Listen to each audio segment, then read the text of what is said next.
I have been married to my wife for almost 7 years. We met in college. She was the loud, confident type, the kind of person who could walk into a room and make everyone look. I was quieter, more grounded, the kind of guy who thought that steady love could fix chaos. Spoiler, it doesn't. Our marriage wasn't perfect, but I honestly thought we were solid. We had the usual ups and downs, stress from work, arguments about bills, family drama, but nothing that ever felt like a deal breaker. We bought a house 2 years ago, got a dog, started talking about kids. I really thought we were building something. Then, a few months ago, she started acting different. At first, it was small things, staying later at work, glued to her phone, turning the screen away when I walked by. She said she was just dealing with a lot and needed space. And because I trusted her, I gave it to her. But there were moments that didn't sit right with me. She'd go out with friends, but never tell me who exactly. Her phone started blowing up at weird hours, and when I asked, she'd roll her eyes and say, "God, you're being paranoid. Not everything is about you." That line stuck with me. Not everything is about you. It sounded crueler every time she said it. Still, I told myself I was overthinking it. I wanted to believe my wife wasn't the kind of person who'd lie to my face. I didn't realize yet how far she'd already gone behind my back. So the night everything started unraveling wasn't even supposed to be anything special. It was a random Thursday. I came home early from work because a client meeting got canceled. I thought I'd surprise her, maybe grab takeout and have a quiet night in. She wasn't home. No big deal. She said she had some team drinks after work. But the thing is, her car was still in the driveway. I figured she must have gotten a ride, which was weird because she never does that. Then I noticed her phone on the counter. She never leaves her phone behind. Ever. I wish I could say I resisted looking, but I didn't. My gut had been screaming for weeks, and in that moment, I just knew something was wrong. I opened it. No passcode change. The universe really wanted me to see the truth that day. Right there, first message on top, was a text from a guy named Liam. Yeah, the little briefcase emoji. Probably her way of convincing herself it looked work-related.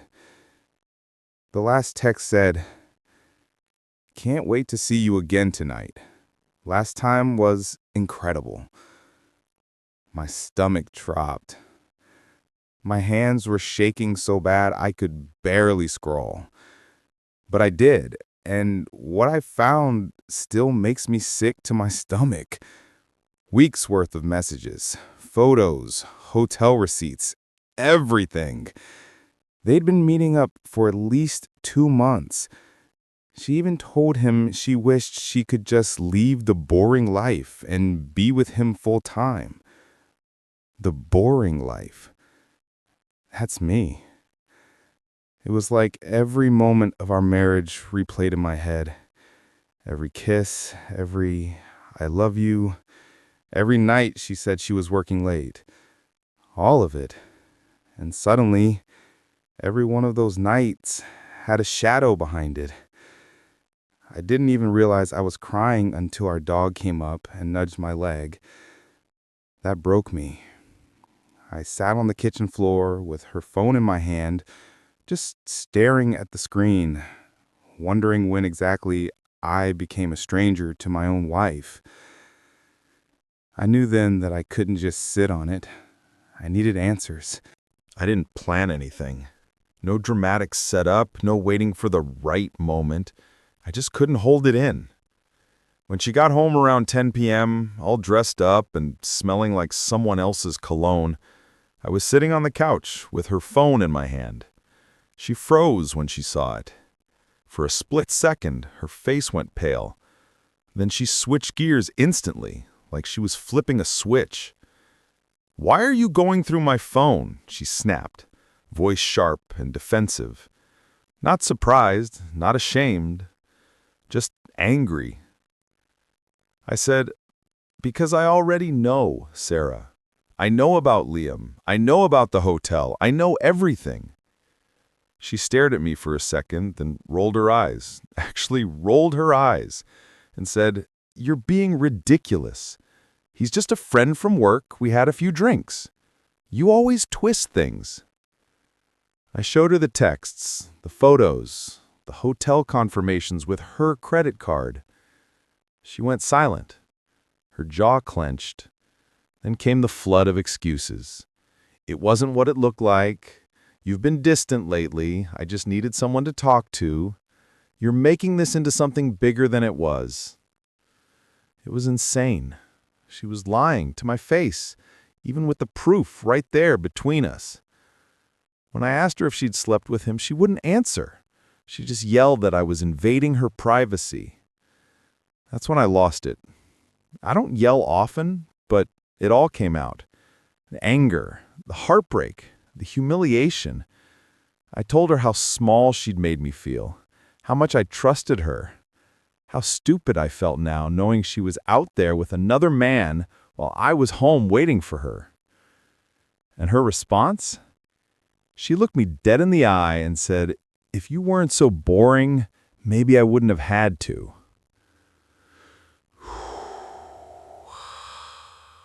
That line burned straight through me.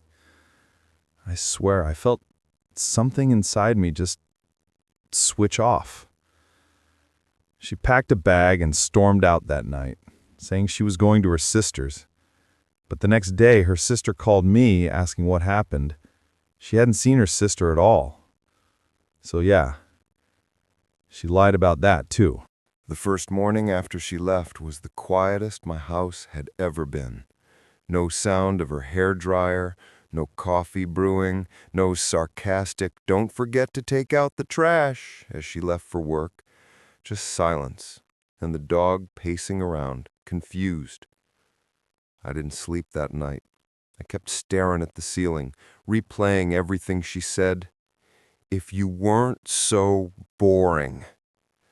That line echoed like a curse. I thought about all the times I'd gone out of my way to make her life easier, packed her lunches, fixed her car, covered her half of the bills when she overspent. And now apparently I was the reason she cheated. By noon that day, I got my first message from her. "I need space. Stop texting me. You're smothering me." Except I hadn't texted her once. I guess she wanted to get ahead of whatever narrative she was spinning for her friends. Then her mom called, said Sarah told her we'd had a huge fight because I was accusing her of cheating with no proof. No proof! The audacity of that woman. I told her mom the truth and sent screenshots. Her mom went dead silent and said quietly, "I'm so sorry, dear." That's when it hit me. Even her own mother wasn't surprised. Later that evening, one of Sarah's coworkers, someone I barely knew, DM'd me on Instagram. He said, "Hey man, I've been debating whether to tell you this. Liam isn't from work. He's her ex. She's been seeing him since last year." Last year. That meant she'd been lying for at least 12 months. Through holidays, through our anniversary, through the day she cried and told me she wanted to start trying for a baby. I nearly threw up. I took a few days off work. Just couldn't function. Everything I did reminded me of her. The smell of her shampoo in the bathroom, her coffee mug in the sink, the half-empty bottle of wine on the counter. It was like living in the ghost of our marriage. Then one night, around 2 a.m., she texted me again. "I made a mistake. Can we talk?" And even though every part of me knew better, I said yes, because I needed closure. She showed up the next evening, unannounced, like she always used to do when she wanted to control the situation. I opened the door, and there she was, hair done, makeup perfect, acting like she wasn't the same person who just detonated our marriage. She gave me this fake, sad smile and said, "Can we just talk like adults?" I let her in. I wish I hadn't. She sat down on the couch, crossed her legs, and immediately started with the performance. "I've been under a lot of stress. You know how work's been. I didn't mean for any of this to happen." Then she actually said, I swear to God, "It wasn't serious. It was just an escape." An escape. That word felt like a punch in the throat. I asked her if she was still seeing him. She hesitated, that little flicker of panic, and said, "No, I ended it."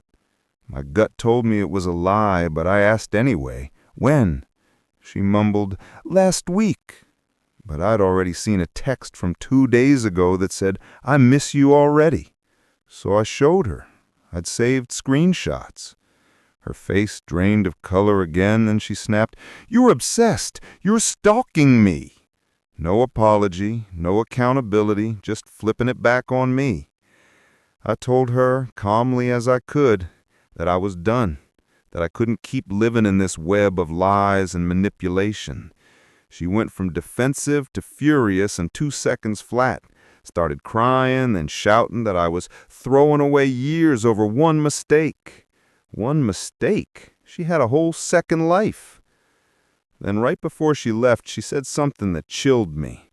"You'll regret this. No one will ever love you like I did." And then she slammed the door and drove off. A few hours later, I got another message from an unknown number. It was a photo of her and him smiling at a bar. The caption just said, "You wanted honesty? Here it is." That's when I knew it wasn't just betrayal anymore. It was cruelty. After that photo, something inside me just snapped. Not in an angry, vengeful way, more like a final click of realization. There was no fixing this. The woman I loved wasn't coming back because she'd been gone for a long time, replaced by someone who thrived on control and lies. I blocked her number, deleted her from every social, even muted her family. I knew if I didn't cut it all off, I'd keep getting sucked back in. The first few days after that felt like withdrawal. I kept catching myself wanting to text her, to ask why, but I already knew why. She cheated because she wanted to, because she thought she could get away with it, and because deep down, she didn't respect me anymore.